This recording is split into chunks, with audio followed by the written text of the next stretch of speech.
नमस्ते। Divine journey में आप सभी का स्वागत है। राम और सीता का विवाह। वाल्मीकि रामायण के अनुसार जब सीता धीरे धीरे युवा होने लगी, राजा जनक को उनके विवाह की चिंता सताने लगी। उस समय जनक ने यह निश्चय किया, मैं धर्मतः अपनी पुत्री का स्वयंवर करूँगा।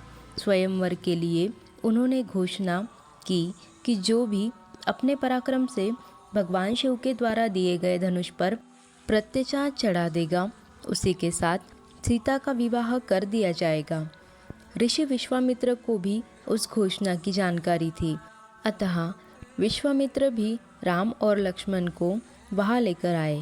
उन्होंने राजा जनक से उन दोनों को धनुष दिखाने के लिए कहा। धनुष दिखाने से पहले राजा ने उस धनुष का पूरा वृत्तांत बताते हुए कहा कि बहुत समय पहले दक्ष के यज्ञ विध्वंस के समय परम पराक्रमी भगवान शंकर ने रोषपूर्वक इस धनुष को उठाकर देवताओं से कहा, मैं यज्ञ में अपना भाग प्राप्त करना चाहता था, किंतु तुम लोगों ने मुझे नहीं दिया, इसलिए मैं इस धनुष से तुम लोगों के श्रेष्ठ अंग काट डालूंगा। इसे सुनकर शिव के क्रोध से भयभीत देवतागण भगवान शिव की स्तुति करने लगे, जिससे वे प्रसन्न हो गए। प्रसन्न होकर उन्होंने इस धनुष को देवताओं को अर्पित कर दिया। देवताओं ने इस धनुष को जनक के पूर्वज महाराज देवराज के पास धरोहर के रूप में रख दिया। भगवान शंकर का यह धनुष इतना भारी था कि किसी से भी पूरा प्रयत्न करने पर भी यह नहीं हिल पाता था। भूमंडल के नरेश स्वप्न में भी उसे उठा सकने में असमर्थ थे। इस धनुष को पाकर जनक ने भूमंडल के राजाओं को आमंत्रित करके उपभोक्त घोषणा की। बहुत से पराक्रमी राजा आए और उन्होंने उसे उठाने का बहुत प्रयत्न किया, लेकिन कोई भी उसे उठाने अथवा हिलाने में समर्थ न हो सका। पूरा वृत्तांत बताने के बाद जनक ने विश्वामित्र को धनुष दिखाते हुए कहा कि यह वह श्रेष्ठ धनुष है जिसका जनक वंशी नरेशों ने सदा पूजन किया है।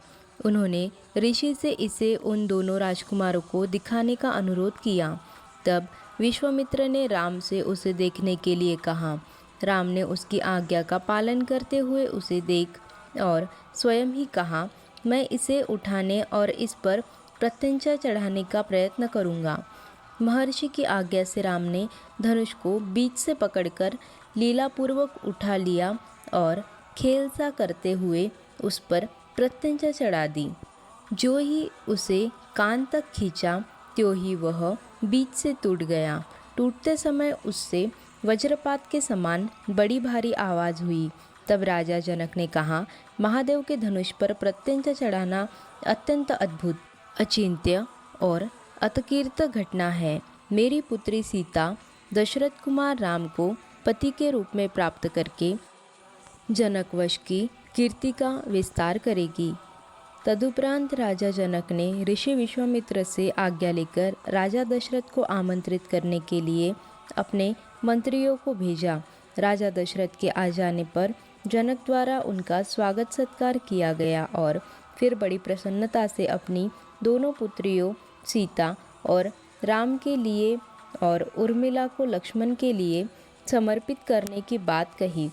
उसके बाद विशिष्ट सहित विश्वामित्र ने भरत और शत्रुघ्न के लिए क्रमशः मांडवी और श्रुतकीर्ति का वरण करने के लिए कहा।